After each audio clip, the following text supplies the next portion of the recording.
बिस्मिल्लाहिर्रहमानिर्रहीम। अस्सलामुअलैकुम वरहमतुल्लाहि वबरकातुहू। मैं आज आपके साथ एक छोटी सी वीडियो शेयर करूंगी। आप इस वीडियो को एंड तक ज़रूर देखिएगा और प्लीज़ लाइक भी कर दीजिएगा। ये ऐसे जुमले हैं जिनकी अगर आप बोलने की आदत डाल लेंगे और बार बार बच्चों से बोलेंगे, एक तो ये कि बच्चों को मोटिवेशन मिलेगी, दूसरा बच्चों को भी जहन में ये जुमले जो हैं बैठ जाएंगे और सारी ज़िंदगी उनके काम आएंगे। और ज़िंदगी तो ऐसी है कि हर सिचुएशन एक दूसरे से मिलती जुलती होती है, बस सही वक्त पर एक सही जुमला इंसान की ज़िंदगी बदल देता है।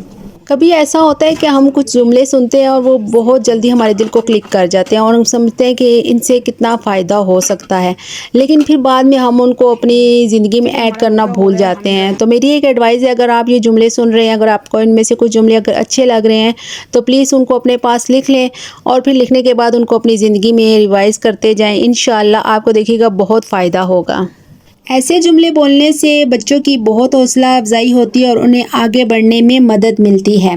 अपने बच्चों को ये बातें ज़रूर बोलें कि हाँ तुम कर सकते हो, मुझे तुम पर यकीन है, तुम्हारी नाकामी और कामयाबी दोनों की वजह से मेरा यकीन कमज़ोर नहीं होगा।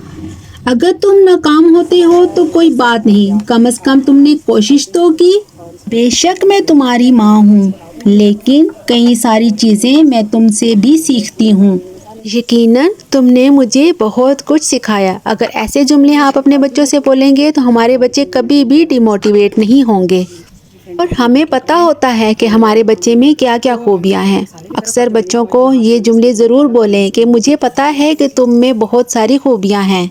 गलतियाँ सभी करते हैं क्योंकि कोई भी परफेक्ट नहीं होता। मुस्तकबिल में तुम जहाँ कहीं भी रहो, हम तुम्हें हमेशा सपोर्ट करेंगे और हम तुम्हारे साथ हैं। तुम एक अच्छे इंसान हो, अलबत्ता कभी कभी कमज़ोरियाँ हावी हो जाती हैं। मुझे तुम पर फ़ख्र है, मगर तुम्हें किस बात ने खुद पर फ़ख्र करने से रोक रखा है? हम एक फैमिली हैं, हालात चाहे जैसे भी हों, हम हमेशा तुम्हारे साथ हैं। नाकाम होने का मतलब ये नहीं कि तुम्हारा रास्ता गलत था। भी आपका बच्चा आपसे कोई सवाल करे तो आप उसे ये ज़रूर कहें कि आपने बहुत अच्छा सवाल किया। इस तरह बच्चे में बहुत ज़्यादा कॉन्फिडेंस पैदा होगा और वो कभी भी किसी से सवाल करने से घबराएगा नहीं।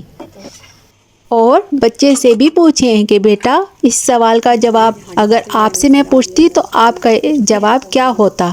इस तरह हमें बच्चों की जहनियत का भी पता चलता है और फिर हमें ये भी पता चलता है कि हमारी तरबियत सही डायरेक्शन में है कि नहीं।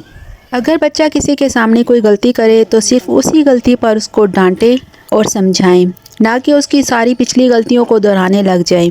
हमेशा बच्चे को जो भी बात हो अकेले में समझाएं।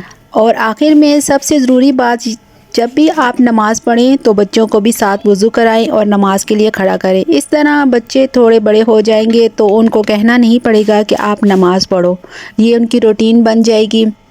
इस दुआ के साथ इजाज़त चाहती हूँ कि अल्लाह ताला सब की ज़िंदगी में आसानियाँ पैदा करे। अपना बहुत सारा ख्याल रखिएगा, मुझे दुआओं में याद रखिएगा। अल्लाह हाफ़िज़।